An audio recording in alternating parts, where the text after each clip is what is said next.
Amém? Paz seja convosco.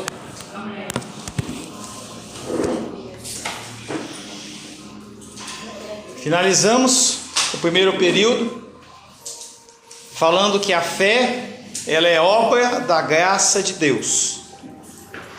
Há vários textos indicando que a fé é um dom de Deus, mas há dois deles que falam nitidamente que a fé é um resultado da graça divina sobre nós. Quem leu Atos 18, 27, leia por gentileza novamente. Por favor. Será que tem como? Marcos, Lucas, João, Atos, Romanos. 18, 27. Achei.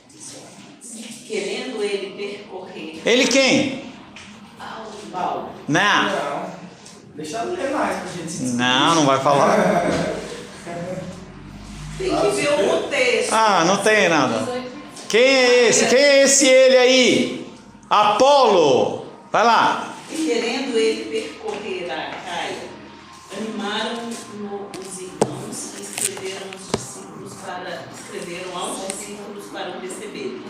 Tendo chegado, auxiliou muito aqueles que, mediante a graça, haviam crido. Tá, então, voltando. Querendo ele, é Apolo, tá? Nós vamos ler o texto. Mantenha aberto Atos aí. Deixa eu colocar o meu aqui. Cara aí. Atos. Querendo ele percorrer a Caia, animaram-no os irmãos e escreveram aos discípulos para o receberem. Tendo chegado, auxiliou muito aqueles que mediante a graça haviam crido. Por que não é Apolo? Não, por que não é Paulo? Poderia ser qualquer pessoa menos Paulo, porque quem está escrevendo Atos? Quem está escrevendo Atos? Lógico que não. Lucas. Poderia ser, sim, claro que poderia. Não é porque eu já li o contexto. É isso aí, Edilene. Tá? Apolo era um pregador eloquente e poderoso nas Escrituras. Atos 18, 24. Vamos ver o que acontece antes. Nesse meio tempo, chegou a Éfeso um judeu, natural de Alexandria, chamado Apolo, homem eloquente. Não tem trema, mas é. Eloquente e poderoso nas Escrituras. Eloquente, nossa. Eloquente, ele não é quente, a palavra dele ele não era pentecostal, ele era normal, tá? Ele era um pregador eloquente e poderoso nas Escrituras. Ele também era instruído no caminho do Senhor, verso 25. Era ele instruído no caminho do Senhor, e sendo fervoroso de espírito... Eloquente com fervoroso bate, né? Vai lá. Falava e ensinava com precisão a respeito de Jesus, conhecendo apenas o batismo de João. Tá? Então ele falava com precisão a respeito das coisas, dos ensinamentos. Mas ele não era instruído em todas as áreas. Verso 26. Ele, pois, começou a falar ousadamente na sinagoga. Ouvindo-o, porém, Priscila e Áquila... Quem era Priscila e Áquila? Pera, quem sabe espera. O tic-tac começar a funcionar. Quem era Priscila e Áquila? Andava com quem, Priscila e Áquila? Com Paulo, tá? Vai lá. Tomaram-no consigo e com mais exatidão lhe impuseram... Li o quê? Expuseram... Ela tá pentecostal, né? Ela quer impor alguma coisa. Expuseram o caminho de Deus. Tá? Então, Priscila e Áquila, que andavam com Paulo, ouviram esse homem falar que ele era eloquente e falava das coisas com precisão. E aí falaram, esse é dos nossos, vem cá. E aquele que era eloquente ouviu deles a precisão do evangelho de uma outra forma. Ali, contudo, Deus usou esse pregador para ajudar muitas pessoas da Acaia. Ali ele encontrou pessoas que haviam crido mediante a graça. Não obstante, o grande poder de convencer publicamente as pessoas por meio das Escrituras, verso 28. Mas o quê? Ixi, todo mundo quer ler agora? Vamos fazer um jogral, vai. Calma, de novo, Rayane, de novo, com calma. Respira, respira. Porque com grande poder convencia publicamente os judeus, provando por meio das Escrituras que Cristo é Jesus. Como que ele convencia as pessoas? Pelas escrituras. Mas era... O poder de Deus. Ele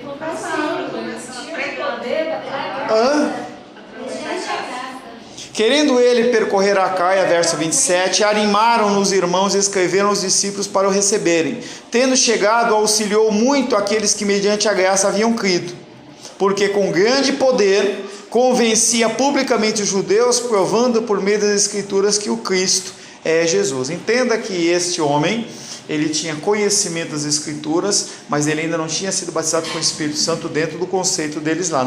Ele não conhecia um outro batismo. Então a ação de Deus sobre a vida dele é uma ação graciosa, em que ele mesmo não tendo recebido o batismo com o Espírito Santo, ele pregava com poder. E as pessoas ficavam sem fala, porque não tinham como discutir com ele, porque ele explicava com muita certeza e com muita veracidade. Não há meio para se obter a fé a parte da graça de Deus. Foi assim também nos tempos apostólicos e continua a ser assim nos dias de hoje. Filipenses 1:29.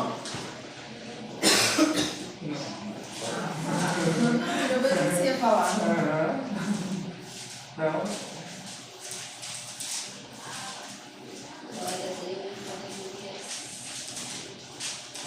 Vai cantando musiquinha, pastor. Porque nos foi concedida a graça de padecerdes por Cristo, e não somente de credes nele. Aí Filipenses ele traz um conceito que a grande maioria dos cristãos não quer.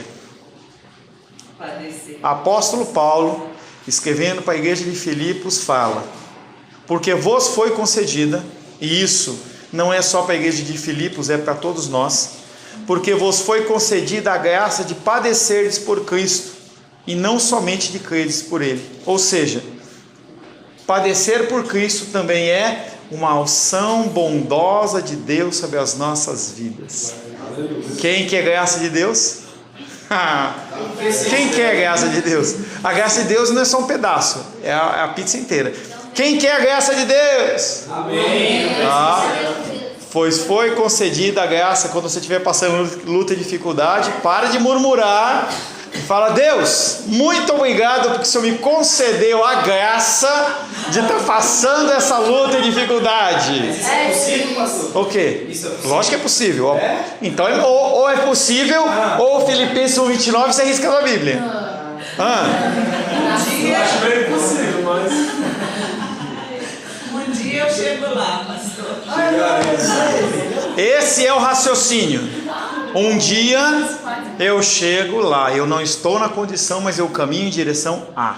Glórias a Deus. Mas é possível, pastor.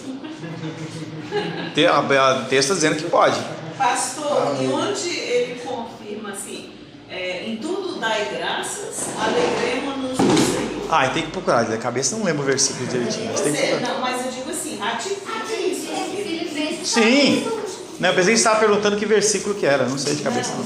Ratifica, eu também não sei qual é a passagem, mas fala lá na frente, fala assim, alegremos-nos no Senhor, em tudo dai graças, alegremos-nos no Senhor. E tudo não é só uma coisa boa, mas é em tudo mesmo, tá? O tudo está falando no contexto da totalidade da sua vida, em tudo dai graças, tá? Nós estamos longe disso, mas é possível, porque mesmo fora do contexto bíblico, a gente vê a igreja primitiva, já deu exemplo na semana passada, em que as pessoas elas se alegravam quando eram jogadas para os leões, porque elas padeciam em nome de Cristo. É real isso, tá? É real, tá na história.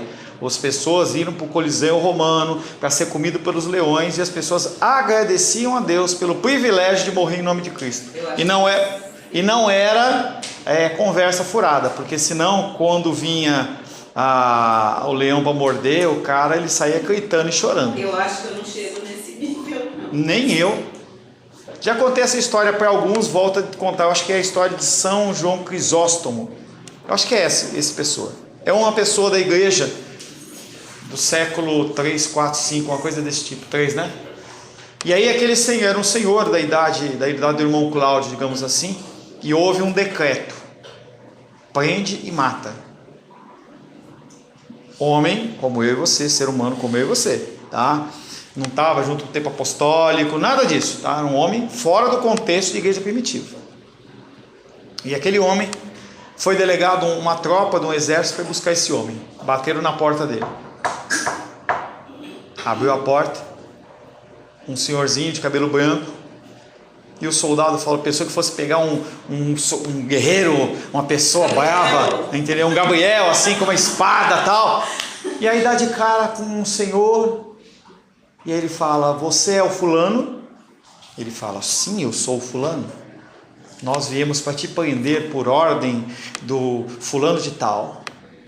Filho, posso orar antes de ir? Aí ele falou, pode. E aí ele foi orar. E os soldados ali na porta, com a porta aberta.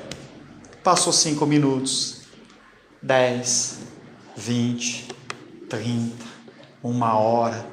Eu acho que nós somos enrolados. E ele foi fugir pela janela. Aí o comandante sobe as escadas, vai lá no quarto dele, ouve o burburinho da oração. Quando ele abre a porta, ele estava orando por quem? Pelos soldados. Não era por ele, porque ele sabia o que ia acontecer. As pessoas, quando eram presos dentro daquela condição, eles eram mortos. Tem toda uma história da transição. Ele cai da carroça, maltratam ele e tal, e ele chega perante o que deu a ordem. Você é fulano de tal? Ele falou, sou. Hoje você vai morrer. Nega o seu Jesus, que eu te concedo misericórdia. Ele fala, como que eu posso negar o meu Jesus? Ele nunca me fez nenhum mal. Ele, desde que eu o conheci, ele sempre tem me abençoado. Eu tenho tido prazer na presença dele. Não me falta o alimento, o vestuário. Não me falta a comunhão com ele. Eu não posso fazer isso. Então você vai morrer. Então eu vou morrer. Deus já falou para mim que eu vou morrer hoje. E ele não estava falando com a voz tranquila. Você vai morrer por causa dos leões. Ele fala, desculpe, eu não vou morrer por causa dos leões. Quem é você para dizer? Deus já me disse como é que eu vou morrer. Eu vou morrer pelo fogo. Manda chamar o tratador dos leões. Prepara os leões para matar esse cara. Desculpa, mas os leões, eles foram viajar, eles passearam, eles estão com dor de barriga. Intoxicação. Entendeu? Comeram uma carne estragada ontem de um outro cristão. Como que a gente vai matar esse cara? A opção é matar ele pelo fogo. Aí ele olha para o cara e fala assim, Deus já me falou que era para matar pelo fogo. E conduzem aquele homem até a pira, né? Aqueles negócios de bruxa, né? Então construíram um tablado com madeira e uma estaca, e ali amarravam a pessoa. Ele falou, posso fazer um pedido? Tá, eu vou conceder. Pode negar Jesus que eu te perdoo. Não. Eu quero que você não me amarre. Porque se eu gritar, morrendo pelas chamas, é porque não vale a pena servir a Cristo. Se eu gritar, por causa que as chamas estão me queimando, quer dizer que não vale servir a Cristo, não vale a pena. E aí eles acenderam a chama, deixaram ele solto, esperando que ele gritasse, e aquele homem cantava hinos de louvor, enquanto a sua carne era consumida, até que ele morreu. Ser humano, como eu e você. É possível? É possível. É relato, gente, que não posso fazer nada. Você pode até duvidar, entendeu, da palavra de Deus, mas dentro do relato histórico, está lá dentro da história, está lá, o que eu posso fazer? Entendeu? É para rir de vergonha, né, dos reis. Mas tudo bem, ele sabe, ele conhece o meu coração e o seu coração. Entenda que nenhuma provação ela vai chegar ao ponto de você negar Cristo se você for dele. Então, se for chegar num ponto desse e você não tiver condições para fazer, ele arranja um meio para você escapar, para que você não venha negar. Poucos cristãos entendem que o sofrimento que temos por causa do nome de Cristo é uma manifestação da graça de Deus. Sofrimentos que nós, como filhos e filhas, sofremos sim em consequência do nosso pecado, mas é uma manifestação da graça de Deus. É exatamente essa ideia que Paulo ensinou aos crentes da igreja de Filipos. Eles já eram doutrinados no ponto principal. que é a graça de crer nele. Agora Paulo os está ensinando que sofrer por causa de Cristo, assim como crer nele, é uma manifestação da graça de Deus. Talvez você não tenha que chegar ao ponto de entrar numa condição como essa, mas talvez você perca um ente querido, ou tenha um revés na sua vida, e você consiga olhar para a situação não com desespero, mas você consiga olhar para a situação com esperança. Aleluia. E é muito claro quando você vê um velório cristão e um velório não cristão. As pessoas ficam desesperadas. Um velório cristão de uma pessoa cristã, a pessoa tem o choro, tem a tristeza, mas as pessoas elas têm paz no coração. Glórias a Deus. Eleição, regeneração, justificação, fé, santificação é uma obra da graça de Deus. Não basta você aceitar Jesus, você ser eleito, você ter fé, mas você também tem que crescer em estatura e graça para você se parecer cada vez mais com Jesus Cristo. Santificação é obra da graça de Deus. Há vários textos que indicam que a santificação é uma obra que Deus faz em nós. Eleição, ação divina. Regeneração, ação divina. Fé, ação divina. Há vários textos que indicam que a santificação é uma obra que Deus faz em nós. Em geral é ensinado que essa tarefa é uma obra mais específica da terceira pessoa da Trindade, o Espírito Santo. Todavia há um texto bem claro que afirma da gratuidade da santificação, 1 Pedro capítulo 5, verso 10. 1 Pedro. Rayane? Eu não tô. Eu tô com essa. Se você quiser, eu te dou. 1 Pedro capítulo 5, verso 10. Ora, o Deus de toda a graça, em Cristo vos chamou à sua eterna glória. Depois de ter sofrido por um pouco, Ele mesmo vos há de aperfeiçoar, firmar, fortificar e fundamentar.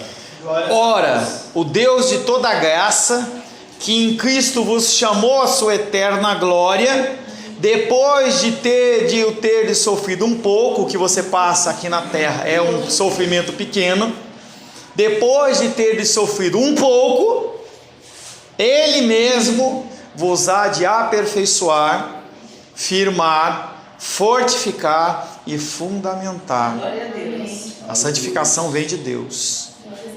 Embora a palavra santificação não ocorra diretamente nesse texto, nós temos várias palavras sinônimas. Ele fala aperfeiçoar, ele fala firmar, você não fica fortificar e fundamentar. Fundamentar aonde? Em Cristo, na rocha, na palavra. Não obstante o sofrimento que passamos nesta vida e esse ensino de que cristão não sofre, não fica doente, vem aqui para a minha igreja que aqui você não sente dor, não existe, tá? Não obstante o sofrimento que passamos nesta vida, que não é eterno, por isso que ele fala que é por um pouco, ele está comparando a sua vida aqui de 120 anos na terra com a eternidade. O Deus de toda a graça nos promete uma grande melhora em nossa vida espiritual que nos conduz à santificação. Vamos dar uma mastigada nesse versículo.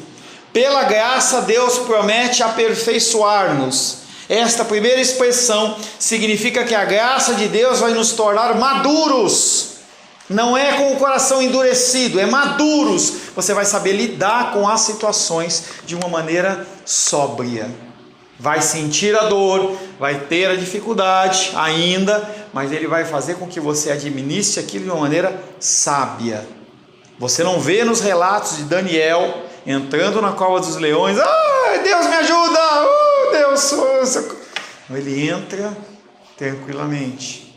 Aqueles homens, Sadraque, Mesaque e Abednego, quando foram lançados na fornalha de fogo, que foi aquecida 7 vezes mais, em que Eles estavam sendo levados para ser jogados lá no buraco da fogueira. Eles olharam para o lado, os guardas estavam queimando e morreram do lado deles. Eles caíram lá na fornalha sem nenhum desespero. E agora eu não quero mais. Os homens que estavam lá no Coliseu Romano sendo comidos pelos leões. A história diz que eles se ajoelhavam e oravam por aqueles que estavam afligindo eles. Não havia o quê? Paz no coração deles. Eles sabiam em quem eles estavam crendo. Pastor, uma dúvida. Por quê? Assim, A aula está tranquila, né? A Menísia não está... Eu estou até sentindo falta agora, aliás. Acho que amanhã, ainda bem que semana que vem ela está aí com a gente. Não, vou substituir aqui a Denise. Só não vem falar porque as coisas que não estão na Bíblia, hein? A gente não consegue entender. Vai. Não, assim, porque tudo isso, essa fé tremenda toda, acontecia na igreja primitiva. Não só. Sim, mas especialmente, né? Não só. Por toda a história da igreja. Em 1600, 700, mas as aí pessoas isso morriam. Pois é, isso foi perdido Não, em algum momento. de jeito nenhum. De jeito nenhum. As pessoas, obrigado, Felipe. As pessoas no Oriente continuam. Quando nós oramos pelos missionários da igreja perseguida, nós estamos orando por pessoas que fazem exatamente essas coisas. Tem um relato que eu estava lendo uma vez da missão Portas Abertas, que a pessoa estava numa igreja lá na África, e aí acho que eu já contei. Os soldados entraram, estava uma mãe com uma criança de colo que nem a mandou assim. O cara pegou a menina e jogou pela janela, e a menina caiu numa ponta de lança lá fora. A mãe levantou, foi lá fora, pegou o bebê morto, colocou no colo, voltou para a igreja e continuou glorificando a Deus. Tem pouco tempo, 50 anos, 60 anos. O problema é que nós, no nosso cristianismo, nós não temos contato direto com isso. Mas é verdadeiro, continua acontecendo da mesma maneira. China, Coreia, as pessoas na China, elas têm direito a adorar a Deus segundo o padrão da China comunista. Se não quer, elas vão para a caverna. Não tem banco, não tem ar-condicionado, não tem luz. De dentro dos cemitérios, para adorar a Deus, em voz baixinha. O que a gente pode cantar em voz alta, que o irmão Cláudio briga. Vamos cantar em voz alta, com vontade. As pessoas não podem. As pessoas, elas têm uma folha da Bíblia. Não tem a Bíblia, tem uma folha. E a pessoa lê e fica meditando. Então não mudou nada, Edilene. Simplesmente nós não temos contato com. Por quê? Porque o Deus desse mundo não tem nenhum interesse em mostrar através da internet e das mídias sociais o que está acontecendo lá. Então a gente acha que está tudo certo, mas não está tudo certo. Nós vivemos aqui no Brasil num bolsão de um cristianismo, que é um cristianismo que gera muito mais bebês espirituais do que cristãos verdadeiros. Mas ao redor do mundo, é só você entrar, Missão Portas Abertas. Você vai ver lá que tem a graduação dos países em perseguição, para você ver como que está a coisa aí fora. Fale, Gabriel. Eu ia falar para que tem vídeos atuais de cristãos sendo assassinados por ser cristão, por muçulmanos. E a pessoa não fala, não, eu vou negar, não. Não, o Estado Islâmico. Sim, Estado Islâmico, os budistas, o pessoal da Índia, o pessoal de Maomé, do Tibete, todas as religiões que não são cristãs, fora do âmbito que nós conhecemos do mundo que a gente diz civilizado, ocidental, obrigado, acontece. Mas assim, a gente observa ou tem conhecimento desses casos onde as pessoas são sacrificadas, mas não. ao ponto de, como o senhor citou, o exemplo da mulher que pegou, voltou com a bebê e tal, são poucos, porque, por exemplo, como relatados.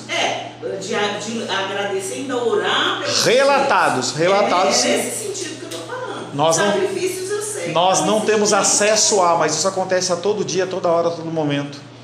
Orando pelos inimigos, eu quase Mas ele engano da igreja brasileira, nós, né, brasileiros de modo geral, pensar que a gente não vai sofrer perseguição, não vamos passar pela perseguição, porque vai haver um tempo que nós vamos também vivenciar o que essas pessoas estão vivenciando lá fora.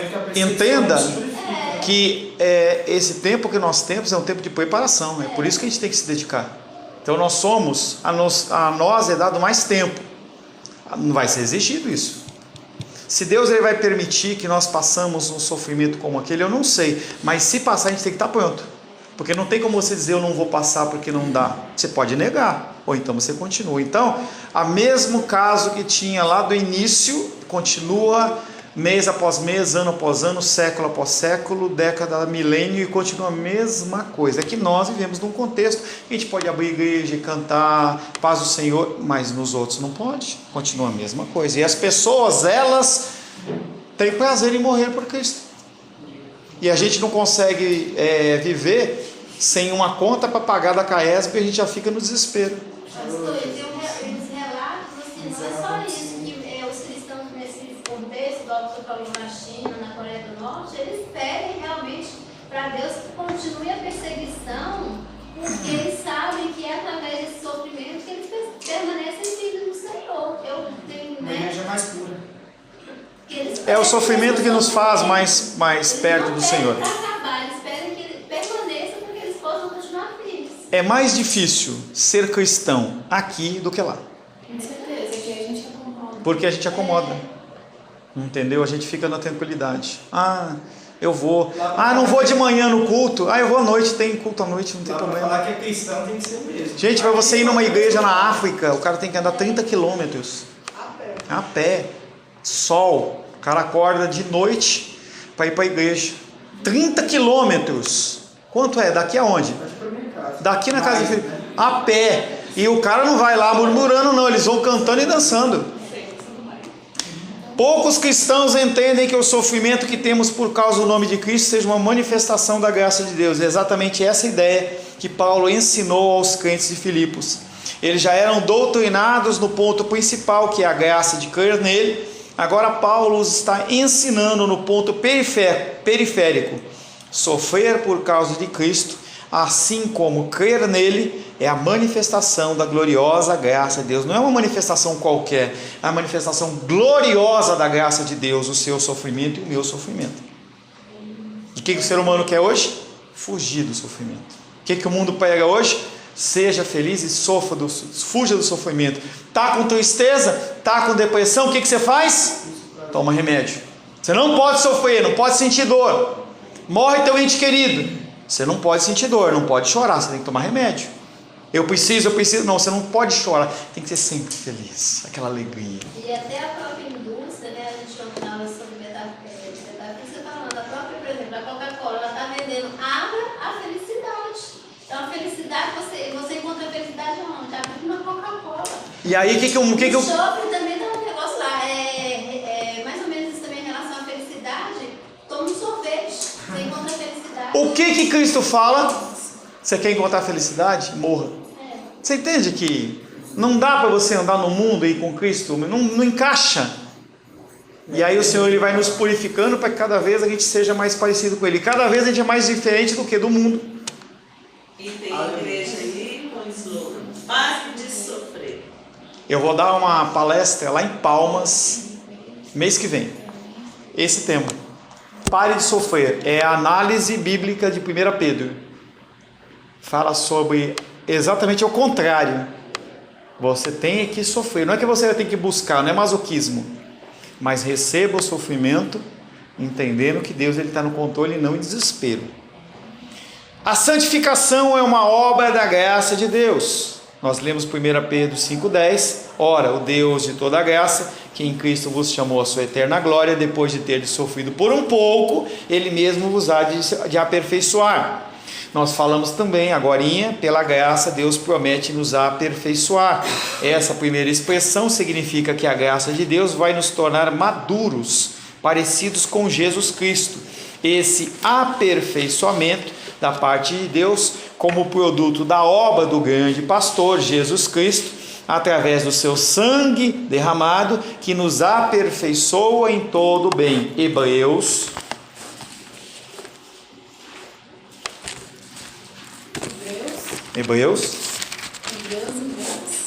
13. Hebreus 13.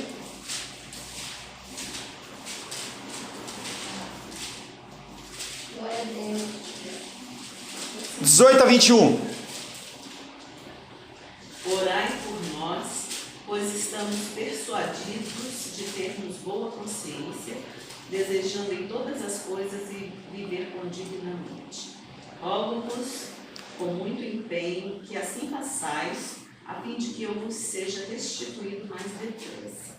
Ora, o Deus da paz, que tornou a trazer dentre os mortos a Jesus, nosso Senhor, o grande pastor das ovelhas, pelo sangue da eterna aliança, vos aperfeiçoe em todo o bem, para cumprirdes a sua vontade, operando em vós o que é agradável diante dele, por Jesus Cristo, a quem seja a glória para todo sempre. Amém. Amém. Ora, o Deus da paz, que tornou a trazer dentre os mortos a Jesus, não foi Jesus que se ressuscitou, foi Deus através do Espírito Santo, o grande pastor das ovelhas, pelo sangue da eterna aliança, vos aperfeiçoe. E quem que vai os aperfeiçoar? O Deus da paz. É o começo do verso 20. Então vamos lá.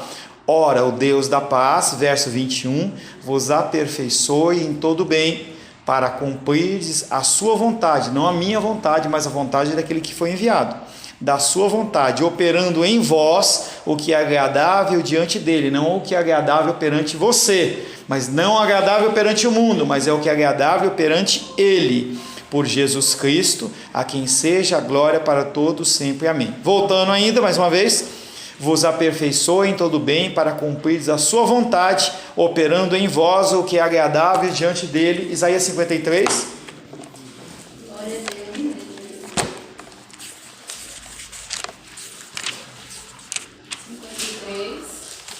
Espera aí. Esse veio da minha cabeça agora. Deixa eu achar o versículo. Louvado seja o nome do Senhor. Aleluia. Do 1 em diante. Quem creu em nossa pregação? E a quem foi revelado o braço do Senhor? Califórnia. Não pode. Quem, porque foi subindo como renovo perante ele, e como raiz de uma terra seca, não tinha aparência nem formosura. Está falando de quem? Jesus. Olhámo-lo, mas nenhuma beleza havia que nos agradasse. Era desprezado e o mais rejeitado entre os homens, homem de dores e que sabe o que é padecer. E como um de quem os homens escondem o rosto, ele era desprezado e dele não fizemos caso. Estamos falando do sofrimento de Cristo. Certamente ele tomou sobre si as nossas enfermidades, dores levou sobre si. E em nós o reputávamos por aflito, ferido de Deus e oprimido. As pessoas olham para você e tem que ser essa visão. Você está passando lutas, dificuldades, as pessoas se têm como ferido, afligido, mas você não está sendo, você está glorificando a Deus. Verso 6, todos nós andávamos desgarrados como ovelha. Eu sei. Verso 6, todos nós andávamos desgarrados como ovelhas, cada um se desviava pelo caminho, mas o Senhor fez cair sobre ele a iniquidade de nós todos. Ó, a manifestação da gloriosa graça de Deus através do sofrimento de Cristo. Foi ele que fez cair sobre ele a iniquidade de nós todos. Ele foi oprimido, humilhado, mas não abriu a boca. Ele tinha paz. Como um cordeiro foi levado ao matadouro, e uma ovelha muda perante os seus tosqueadores, ele não abria a boca. Verso 10. Todavia, agradou ao Senhor moê-lo, fazendo-o enfermar. Para que ele fez isso? Para a glória, honra e louvor do nome do Senhor. Vamos voltar a Hebreus, se você tirou da página, paciência, tá? Hebreus capítulo 13, verso 20. Ora, o Deus da paz, que tornou a trazer dentre os mortos a Jesus nosso Senhor, o grande pastor das ovelhas, pelo sangue da eterna aliança, vos aperfeiçoe em todo bem, para cumprirdes a sua vontade, operando em vós o que é agradável. O que é agradável? Moer você. Da mesma maneira que ele fez o que? Moeu Jesus. Operando em vós o que é agradável diante dele, por Jesus Cristo, a quem seja a glória para todos sempre. Amém. Aí você vai e fala para as pessoas isso. Você faz essa ligação de Hebreus com Isaías 53. Aí a pessoa vai falar assim: tem um lugarzinho no HPAP lá para Maria dos Reis? Está amarrado. Arrependido em nome de Jesus. Pastor, a santificação só vem através através da dor. Tem que ser movido para ser. Porque sabe o que acontece? Não é que vem por causa de, é que a palavra ela vem para você. Analisa Edilene com Edilene. As palavras que vêm para você, você olha o que a palavra diz e você tá assim, ó. Aí você olha e fala assim, não tá batendo, ó. Eu nem vou fazer assim para você não ficar brava, né? Olha aqui lá. Não, assim não, né? Você tá errada, né? Você tá lá e vendo, pera um pouquinho, então é uma coisa, mas eu não quero. Aí Deus quer. O que ele faz? Impõe uma dor e sofrimento sobre a sua vida para você ser igual a Cristo. Glórias a Deus. Agora, se você não recebe a dor, você continua lutando, que é a luta entre a carne e o espírito, que lá em Gálatas fala. É a luta entre a carne da Edilene e o espírito da Edilene. O espírito fala, faz, e você fala, não faço. Como é que você sabe? Porque é igual comigo. Quando eu olho no espelho é a mesma coisa. A graça de Deus é suficiente para produzir em nós esse aperfeiçoamento, conduzindo-nos à maturidade espiritual. Nós podemos só ser maduros através do sacrifício e do sofrimento. Por quê? Nós não queremos nos dobrar. Se não fosse necessário, e em muitas coisas nós somos convencidos e nós mudamos, sem dor e sofrimento. Mas em outras, que são os nossos ídolos do nosso coração, a gente fala, desse eu não abro a mão. É aí que você sofre. Aquilo que a gente abre mão, tranquilo. Talvez você não tenha tido dificuldade e em vez de falar bom dia para as pessoas na igreja, falar paz do Senhor. Mas pode ser que você tenha dificuldade com outras coisas. E é aí que você sofre.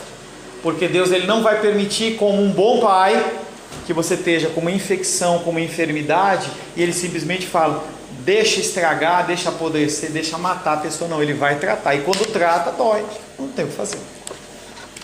Senhor, em nome de Jesus, agradecemos porque podemos mais uma vez ouvir um pouco da sua graça. Reconhecemos, Pai, que estamos longe de nos entregarmos da maneira que os teus filhos e filhas se entregaram. Mas sabemos que tu és capaz de fazer infinitamente mais do que pedimos, pensamos ou imaginamos. E sabemos que como os cristãos do passado sofreram e padeceram, sim, nós estamos suscetíveis a isso. E cremos que o Senhor é fiel e justo para guardar o nosso depósito até aquele dia. Agradecemos a Ti, porque a graça do Senhor não depende de nós, mas depende única e exclusivamente do Senhor. Fortifica-nos, nos instrui, nos faz crescer. É o que te pedimos, Pai, em nome de Jesus. Amém. Glórias a Deus.